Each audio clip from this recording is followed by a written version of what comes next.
할렐루야. 여러분들이 성지순례는 한 번쯤은 가볼 필요가 있습니다. 왜냐하면 그곳에는 성경에 나온 장소, 사건, 그런 것들이 다 보존이 되어 있습니다.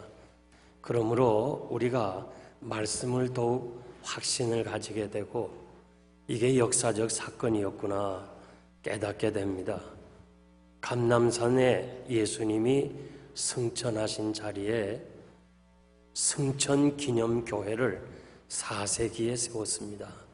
그런데 그 처음에 지은 성전은 지붕이 없어요. 왜냐하면 하늘을 보도록 승천했기 때문에. 그런데 11세기에 이슬람이 성지를 정복하면서 뚜껑을 닫아버렸어요. 그리고 그 지붕을 이렇게 이슬람 사원처럼 둥그렇게 만들어서 지금도 그렇게 있습니다. 예수의 승천 사건을 숨기려고 했지만은 순례자들은 안 속습니다. 이 자리가 예수님이 승천하신 자리구나. 더 견고해지는 거예요. 일본의 아베 정부가 과거사를 자꾸 숨기려고 하고 있고 위안부의 그 부끄러움을 숨기려고 하지만 증인들이 자꾸 나오잖아요. 지금도 살아계신 분이 55명이랍니다. 그러니까 자꾸 세계적으로 퍼져서 심지어는 미국의 국회의원들까지 아베가 국회 연설할 때는 과거사를 인정하라고 그렇게 얘기하잖아요. 예수님 당시에도 바리새인들과 제사장들과 장로들과 서기관들이 십자가의 사건을 숨기려고 하고 있고 또 부활의 사건을 숨기려고 했지만은 이 사도들이 부활하신 주님을 직접 만났어요. 그리고 승천하신 주님을 두 눈으로 똑똑히 보았어요. 그래가지고 그냥 예루살렘에 가서 복음을 전하는 거예요. 그래서 잡아다가 협박도 하고 감옥에도 넣고 다시는 그러지 말라 해도 우리가 보고 들은 것을 말하지 아니할 수 없다는 거예요. 너희 말을 듣는 거냐 더 좋으냐 하나님의 말씀 듣는 게 더 좋으냐, 이건 어떻게 할 수가 없는 거예요. 그래서 그냥 때리고 내보내면 다시 또 증거하고 잡아다가 감옥에 넣으면 또 천사들이 그냥 또 석방을 시켜주고 얼마나 담대해요. 저거 무식한 것들이 어떻게 저렇게 말 잘하나. 사도들이 이렇게 말해요. 성령의 역사다는 거예요. 이거 할 수 없다. 이거는 이젠 죽여야 되겠다 하고 죽일 생각으로 잡아다 감옥에 넣었는데 당시에 존경받는 가말리엘이라는 사람이 이렇게 말합니다. 저들이 사람에게서 저런 것이 충동적으로 생겼다면 저절로 없어질 것이고 만약 하나님이 저렇게 하신다면은 우리가 하나님을 대적하는 일이니 그냥 내버려 두자. 그냥 자유를 줘버려라. 그래서 때려서 감옥에서 내보냈더라. 성경에 그렇게 돼 있어요. 사도들이 어떻게 이렇게 힘을 얻었어요? 도대체 이 파워가 어디서 생겼어요? 그의 담대함이 도대체 어디서 나왔냐 이거예요. 그것이 바로 승천에서 주님의 승천, 그 광경을 보고 힘을 얻었다고 고백하는 겁니다. 예수님이 십자가에 죽으시고 3일 만에 다시 살아나셔서 40일 동안 계시면서 제자들에게 확신을 주시고 그리고 감람산에서 그 제자들이 보는 앞에서 구름 타고 승천하셨어요. 누가복음의 저자는 누가고 사도행전의 저자도 누가입니다. 그래서 누가복음 마지막 장과 사도행전 1장은 연결이 되는데 예수님이 승천하시면서 마지막 하신 말씀이 오늘 본문의 말씀입니다. 그러므로 오늘 우리가 사도신경을 고백했어요. 성령으로 잉태하사 동정녀 마리아에게 나시고 본디오 빌라도에게 고난을 받으사 십자가에 죽으시고 장사된 지 3일 만에 부활하시고 그리고 하늘에 오르사 지금 하늘에 올라 계셨어요. 그리고 저리로서 산 자와 죽은 자를 심판하러 다시 오실 것이다. 믿습니까? 사도신경 고백했으니까 믿어야죠. 그래서 주님의 이 마지막 말씀이 참 중요해요. 저는 여러분들에게 부탁드리는 것은 마지막 말씀을 뭐 할까 좀 준비할 필요가 있어요. 그 자녀들 보는 앞에서 아버지, 내가 이렇게 말을 한다. 이거는 대단히 중요한 거예요. 저는 이렇게 집회를 가면서 가끔 사람들을 만나요.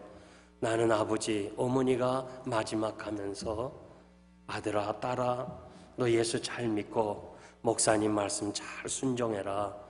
그래서 그것 때문에 내가 신앙생활 한다는 거예요. 여러분 좀 준비하고 계세요. 언제 어느 때에 올런지 모르니까 당황하게 돼요. 최소한 아직 준비 안 하셨으면은 아들아, 딸아, 성도의 기본 생활은 실천해라. 그것만이라도 좀 하고 가세요. 그래야 여러분의 자녀들이 세상에서 복을 받는 줄 믿습니다. 그래서 오늘은 주님이 승천하시면서 하신 마지막, 지상에서 하신 마지막 말씀을 여러분들에게 말씀드립니다. 첫째는 마지막 부탁입니다. 4절에 보니까 사도들과 같이 모여 있을 때에 저에게 분부하여 가라사대 예루살렘을 떠나지 말고 하나님이 나에게 약속하셨고 내가 너희들에게 약속한 그 성령의 역사하심을 기다리라. 이 부탁을 하셨습니다. 요한복음 14장 16절 이하에 보니까 내가 아버지께 구했으니까 아버지께서 다른 보혜사 성령을 보내주실 텐데 세상은 보지도 못하고 알지도 못하지만은 너희들은 너희 속에 진리의 영이니까 너희 속에 있을 것이고 너희와 함께 하실 것이다. 이 말씀하신 것을 이제 하나님께서 주실 테니까 기다리라는 거예요. 보혜사라는 말은 글자 그대로 해석하면 곁에서, 우리 곁에서 위로하고 보호해 주시고 상담해 주시는 그런 분이라는 말입니다. 그래서 주님이 내가 떠나가야 보혜사 성령이 오실 것이다.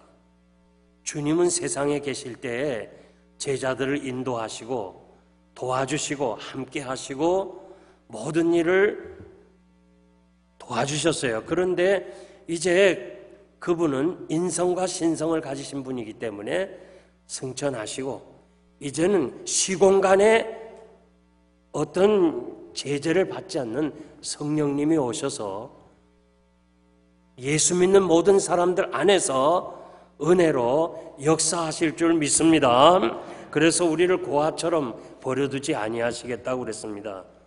이 말씀대로 저들은 감람산에서 주님의 승천하신 것을 보고 한 사람도 흩어지지 아니하고 예루살렘에 모여서 요한 마가 다락방에서 제자들과 여자들과 그리고 120명의 성도들이 모여서 열심히 기도하는 가운데 성령의 충만한 역사가 있었다고 사도행전에서 그렇게 기록하고 있습니다. 성령과 성령의 충만은 달라요. 로마서 8장 9절 보니까 너희 속에 성령이 거하시면 너희가 육신에 있지 아니하고 영에 있나니 누구든지 그리스도의 영이 없으면 성령을 받지 아니하면 그리스도의 사람이 아니라. 고린도전서 12장 3절에 보면 성령으로 아니하고는 누구든지 예수를 주시라 할 수 없느니라. 예수께서 대답하시되 진실로 진실로 내게 이르노니 사람이 물과 성령으로 거듭나지 아니하면 하나님 나라에 들어갈 수가 없느니라. 중요합니다. 오늘 이 자리에 예배 드리러 나오신 여러분들은 다 성령 받은 사람이에요. 성령 받지 아니하고는 우리가 이 자리에 나올 필요가 뭐가 있어요? 여러분들이 구주를 찬양을 했어요. 이 찬양했다는 자체가 벌써 성령 받은 사람이기 때문에 찬양할 수 있는 거예요. 세례 받을 때 우리가 예수가 나의 죄를 다 대신 지시고 형벌을 받으시고 죽으심으로 내 죄가 다 사함받고 이제 부활하신 주님과 연합한다는 것, 이것을 당회 앞에서 고백하고 또 이 회중 앞에서 서약함으로 목사가 세례를 주는데, 그 세례를 받았다는 것은 벌써 예수 믿었다는 것은 성령 받은 증거인 것을 확실히 믿어야 돼요. 아멘입니까? 여러분 다 성령 받은 사람이에요. 그런데 중요한 것은 성령 충만을 더 받아야 돼요.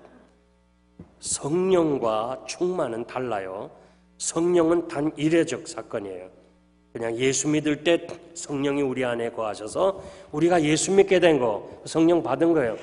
충만은 반복적으로 있어야 돼요. 그래서 제가 여러분들에게 쉽게 설명을 드리는데, 손수건이에요. 이거는 뭐 정확하다 하지 못하지만 제가 말로서 설명할 수 있는 가장 가까운 거예요. 지금 이 손수건은 내 것이에요. 이미 성령은 내 안에 계세요. 그런데 이 손수건을 물에 잠궈요. 물에 잠궈서 다시 띄우면 물이 막 떨어져요. 막 떨어져. 막 떨어지는 것이 난 성령 충만이라고 봐요. 그렇게 해석하고 싶어요. 성령 충만하면요, 기쁨이 있어요. 찬양이 있어요. 말씀을 들으면서 목사님이 어떻게 나에게 주신 말씀인가 하면서 눈물이 있어요. 기도가 하게 돼요. 가만히 있지 않아요. 나가서 전하게 돼요. 증거하게 돼요. 왜 저 사람은 저렇게 매주일만 나가는데 난 왜 못 나가나? 전도하려니까 부끄럽다. 난 성령이 안 계시냐? 아니에요. 충만이 없어서 그래요. 성령 충만하면요, 기쁨이 충만한 거예요. 세상에 거 부럽지 않아요. 그러니까 자기가 하던 모든 일을 다 내려놓고 이렇게 좋은 환경에서 얼마든지 편안하게 살 수 있는데 선교지로 가는 거 아니에요. 왜 그래요? 성령 충만하니까. 그런데 충만이 항상 있는 건 아니에요. 물이 떨어지다 보면 나중엔 말라요, 이게 말라요. 떨어지는 게 없어요.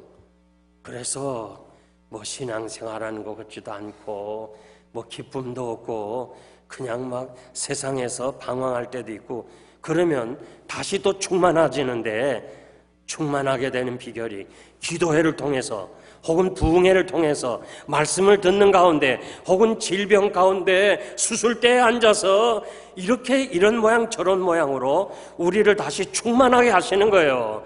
여러분들이 성령 충만해야 돼요. 충만해야 찬양의 은혜가 있는 거예요. 성령의 충만이 없이는 우리가 이 세상에서 정말 믿음으로 살아갈 수가 없어요.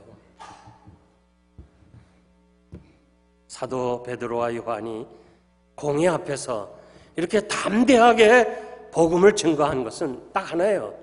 성령 충만. 성령이 요한 마가다락방에서 충만하게 할 때 저들이 예루살렘으로 나간 거예요. 강원도 예수원에서 사역하신 대천독 성공의 신부님 계세요. 성공의 신부님이 쓴 책도 많아요. 그 아버지가 더 훌륭해. 토레이 목사님인데 이분은 날마다 성령 충만을 위해서 기도해요. 하나님, 오늘도 성령 충만하게 하옵소서. 성령 충만하지 않으면 내 삶이 흔들릴 수밖에 없습니다. 하나님이여, 나에게 오늘도 성령 충만하게 하시옵소서. 성령 충만하지 않고 말을 한다면 실언을 하게 되고 남에게 상처를 주게 됩니다.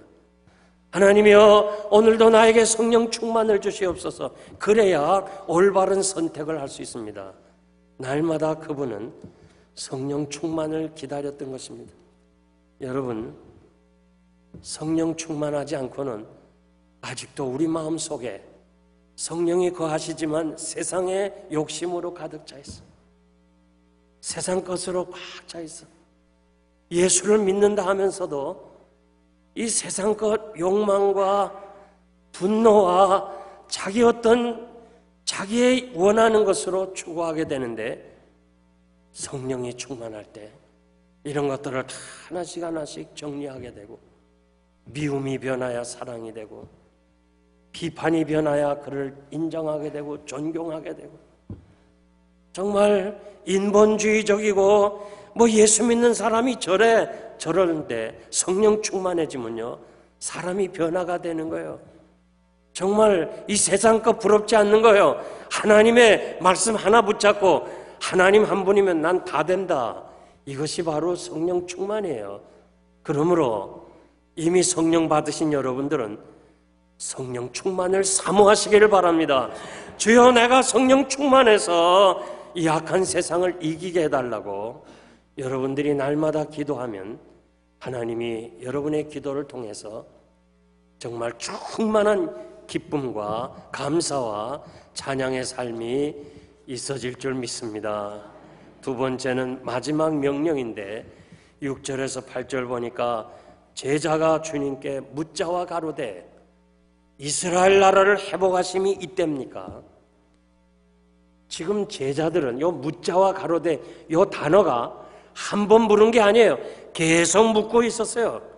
왜 예수님의 제자들이 갈릴리 바다를 떠났어요? 왜 어장을 떠났어요? 예수님 때문에 한번 출세해 보겠다. 예수님이 이스라엘을 회복하실 것이다.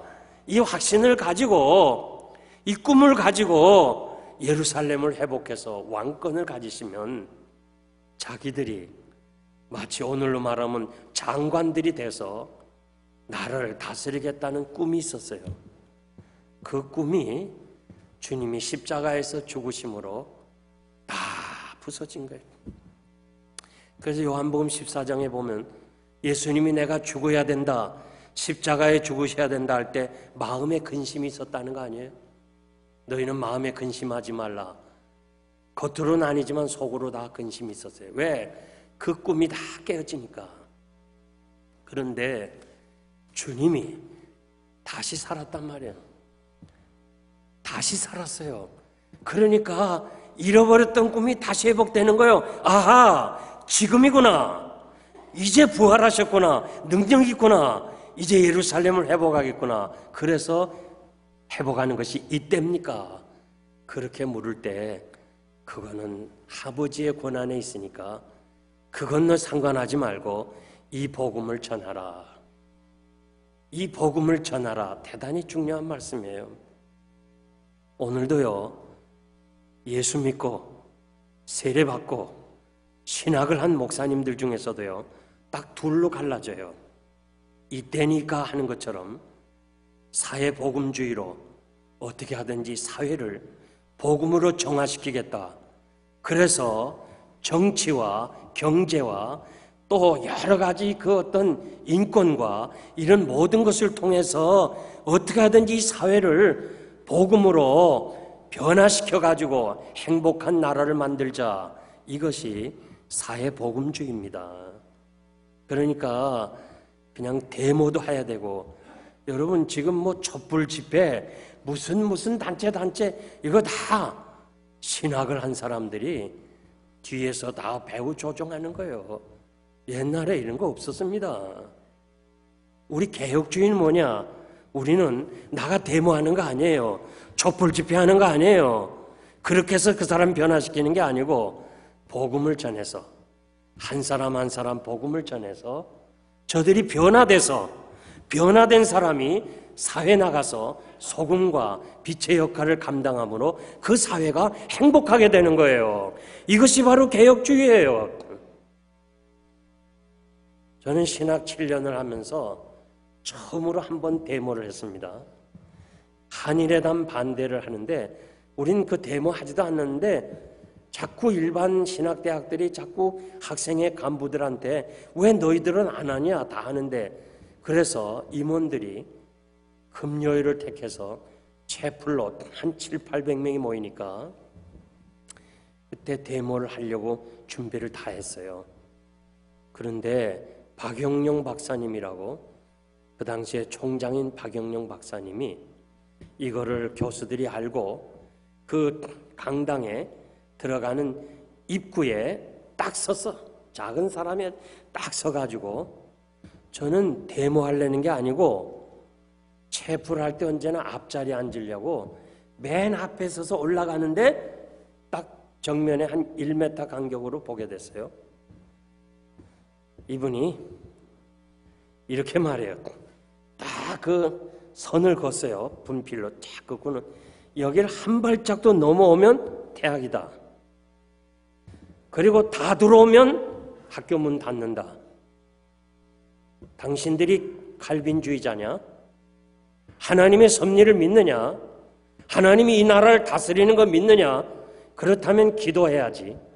당신들이 데모하고 여기서 운동한다고 나라를 변화시키냐? 너무너무 완고하신 분이에요. 너무너무 강해요. 그래서 제가 그냥 돌아섰어. 내려갈. 참 군중심리라는 게 이상하더라고. 내가 돌아서니까 다 돌아서. 그래서 다 내려갔어. 나중에 학생의 간부들이 나한테 이 전도사님 말이야 왜 돌아서가지고 이렇게 다 끝냈냐 하는 거야. 어떻게 안 돌아설 수가 없어요. 난 데모하려고 올라간 건 아니지만은 그 박영룡 박사가 얘기한 1m 앞에서 들은 얘기, 당신들이 칼빈주의자냐? 하나님의 섭리를 믿느냐? 그러면 기도해야지. 그래서는 안 된다. 나는 그분의 그 말씀이 내 마음에 꽉 찼어요. 한 번도 제가 그 이후로 나가서 으쌰으쌰 안 했어요. 여러분, 제가 분명하게 말씀드립니다. 모든 역사는 하나님이 하시는 거예요. 뭔가 어렵습니까? 개인적으로 어렵습니까? 교회가 어려움 당합니까? 우리가 살고 있는 현실이 어렵습니까? 기도해서 하나님이 역사하게 만들어야지 우리가 하는 게 아니에요. 나는 이 신앙을 여러분들이 계속해서 이어가기를 원해요. 정말 제가 35년 동안 제가 여러분들에게 말씀드린 거, 이 개혁주의예요.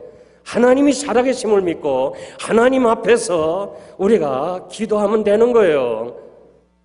사람이 모여서 되는 거 아니에요.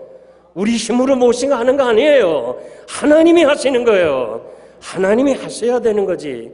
그렇지 않으면 안 되는 거예요. 제가 어제 뉴욕에 가서 합동 측 제 후배들 160명이 모였어요. 연합회 수련회 하기 위해서. 제가 얼른 보니까 제가 가장 큰 선배예요. 딱 선배 한 사람은 있어요. 다 후배예요. 나도 신학을 나온 지가 벌써 40년이 넘었잖아요. 그들에게 제가 다시 한번 말씀드렸어요. 여러분, 하나님의 주권적인 섭리를 믿고 정말 하나님 앞에서 바로 살아가라고. 그들이 다 감동을 받고 정말 은혜를 받고 감사한 모습을 봤어요. 우리 신앙은 복음을 전하는 거예요. 복음을 전해서 저들로 하여금 변화를 받고 사회에서 빛과 소금이 될 때 우리가 사는 사회는 새로워지고 변화될 거예요. 바로 미국이 그거 아니에요? 청교도 신앙이 그거 아니에요? 예루살렘으로부터 시작하라. 왜 예루살렘으로부터 시작하나? 이사야 2장 3절에 보니까 여호와의 말씀이 예루살렘에서부터 시작되리라고 하는 이사야를 통해서 예언을 했기 때문에 그 예언대로 예루살렘에서부터 시작해서 결국은 3,000명, 5,000명 이렇게 놀랍게 일어난 사건을 우리가 잘 볼 수 있습니다. 우리에게 예루살렘이 어디냐? 여러분이 지금 살고 있는 이 필라델피아예요. 여러분의 가장 가까운 가족들, 친지들, 형제들, 그들에게 먼저 복음을 전해야 돼. 이 필라델피아요, 아직도 80여 개국의 사람들이 이곳에 살고 있어요. 예수를 알지 못하고 죽어가는 사람이 너무 많아요. 이들에게 불쌍히 여겨서 우리가 복음을 전해야 돼요. 한국에서 오신 목사님이 세월호 이 세월호 사건 구원파 때문에 얼마나 복음 전파가 어려운지 모른대요. 왜냐하면 그 사람들이 예수 믿고 구원이라는 말을 많이 강조했기 때문에 우리에게 굉장한 타격이 있는 거예요. 이제는 말로 예수 믿으라는 때는 지났어요. 몸으로, 우리 삶으로 예수를 전해야 돼요. 전도는 입으로 전도하는 시대는 갔고, 이제는 우리가 증인이라는 말은 그 헬라어로 마르투스거든요. 순교라는 말이거든요. 우리 삶 자체를 통해서 복음이 전파돼야 돼요. 그러므로 여러분들이 고민해야 될 경제 문제, 또 정치 문제, 두고 온 조국의 문제, 여러 가지 문제가 많지만은 그 문제 해결은 하나예요. 복음을 전해서 그들로 하여금 변화시키는 이 역사에 여러분들이 동참하시기를 바랍니다. 마지막 약속인데 이 말씀을 마치시고 저희 보는 데서 올려가시는 거예요. 구름 타고 올라가시는 거예요. 이 성경에 보니까 구름이 가리워졌다고 그랬죠. 구약에 보면 구름은 하나님의 임재를 상징하는 가시적인 형태로 구름을 말씀했어요. 그래서 솔로몬이 성전을 봉헌할 때 하나님의 임재를 상징하면서 구름이 가득히 찼어요. 그런데 계속 보고 있는 저들에게 천사가 네가 어찌해서 하늘을 쳐다보느냐? 너희가 본 그대로 주님이 다시 오실 것이다. 마태복음 24장에서 주님이 마지막 되어질 그 상황, 각처의 기근과 지진과 여러 가지 전쟁과 난리가 다 있을 텐데 그때 인자가 구름 타고 올 것이라고 주님이 말씀하셨어요. 그러니까 우리는 뭐 다른 거 생각할 거 없어요. 성경 그대로 구름 타고 올라가신 주님이 구름 타고 다시 오실 줄 믿습니다. 주님의 고난과 탄생과 고난과 그리고 십자가의 죽으심과 부활하심과 승천하심을 예언한 대로 다 됐다면 마지막 하나 남은 다시 오실 재림의 주님도 남아있는 줄 믿습니다. 그러므로 언제 주께서 오실런지 그건 알지 못하지만은 우리가 이 재림 신앙으로 무장해야 될 줄 믿습니다. 저는 여러분에게 부탁하고 싶은 것은 여러분의 자녀들을 좀 이렇게 어른 예배에 나오게 해서 제 설교를 좀 듣게 해주세요. 저는 어린 시절에, 학생 시절에 항상 어른 예배에 참석했어요. 그리고 저녁에 수요일에 그 어른 예배 참석해서 담임 목사님의 설교를 들었어요. 내 신앙의 잔뼈가 굵어진 것은, 흔들리지 않는 것은 바로 학생 시절, 청소년 시절, 어린 시절에 담임 목사님의 설교를 들었어요. 물론 주일학교에서 성경도 가르치고 또 설교도 듣지만요, 우리가 주일학교 출신으로 지나다가 대학에 가면요 다 넘어져요. 통계에 의하면 85%가 교회를 떠나요. 지금 여러분의 자녀 알잖아요. 타주에 간 자녀들 지금 교회 다녀요. 주일학교 잘 다녔어요. 영생교회 잘 다녔어요. 내가 여기서도 막 너 주일학교 잘 다녔는데 왜 안 나오냐? 안 나와요. 안 나와요. 담임 목사의 설교를 들은 자녀들 흔들리지 않아요. 제가 말씀드렸죠. 우리 아들도 대학 들어가서 울었어요. 집에 와서 울어요. 아버지, 정말 신앙생활하기가 힘들어요. 교회 생활 못하게 해요. 붙잡아 두고 있질 않아요. 울면서 그래도 그 아이가 신앙으로 가문에서 기도하면서 성장해서 오늘 목사가 됐어요. 정말 부탁드립니다. 여러분의 자녀들에게 이 재림신앙, 다시 오실 주님에 대한 메시지를 어디서 듣겠어요? 요즘 가만히 보세요. 요즘 방송 설교 다 들어보세요. 재림에 대한 설교를 하고 있나? 그러니까 우리의 신앙이 약해지는 거예요. 초대교회가 어떻게 그렇게 강하게 그 역사를 이루어갔어요? 어떻게 순교의 자리까지 들어갔어요? 왜 우리는 이렇게 살아야 돼요? 재림신앙의 메시지가 사라졌어요.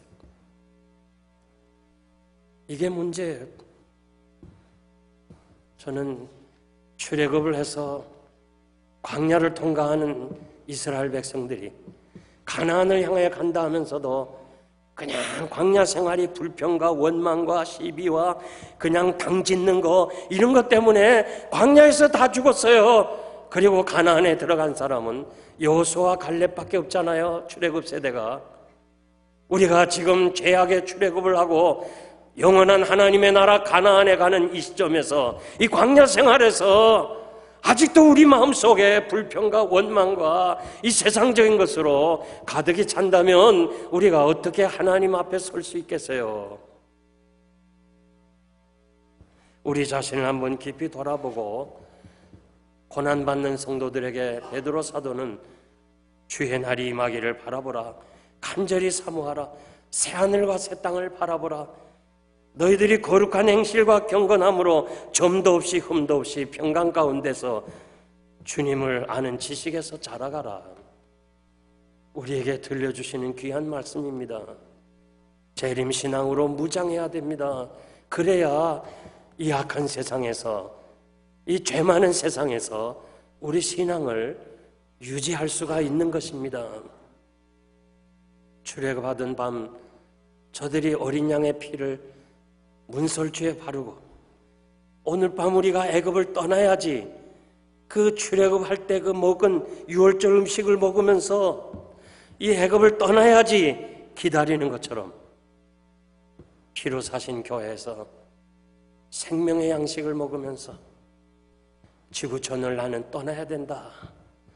주께서 이제 오시면 나는 이 지구촌을 떠날 것이다. 주와 함께 갈 것이다. 아니면 주님이 나를 부르시면 내가 하나님 나라 가겠다. 이러한 간절한 소망이 여러분에게 있어지기를 바랍니다. 그래야 우리가 마지막까지 승리할 수가 있는 거예요. 이제 제가 말씀을 맺겠습니다. 스위스의 헨리 듀넌트라는 은행장이 있습니다. 이 사람은 당대에 돈을 많이 번 사람입니다.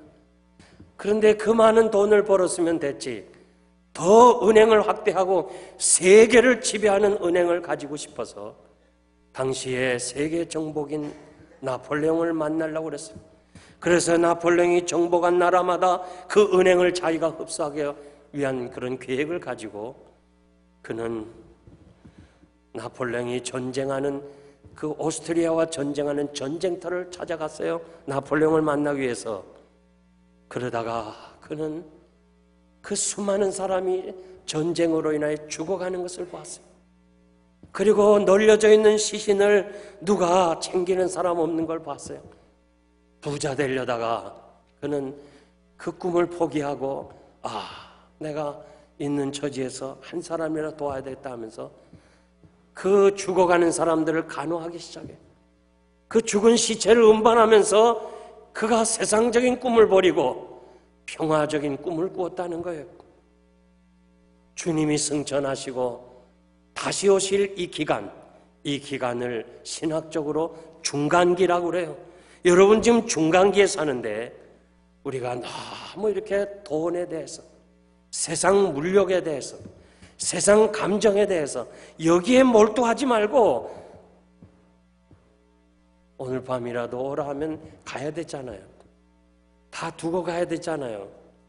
거기에 너무 몰두하지 말고 이제는 한 영혼의 중요성을 알고 주의 오심을 기다리면서 정말 언제 있는지 모르지만은 주님이 다시 오실 것을 소망하면서 믿음으로 하루하루를 하나님 앞에서나 사람 앞에서 부끄러움 없이 성령 충만한 삶을 가지고 믿음으로 승리하시는 여러분 되시기를 바랍니다.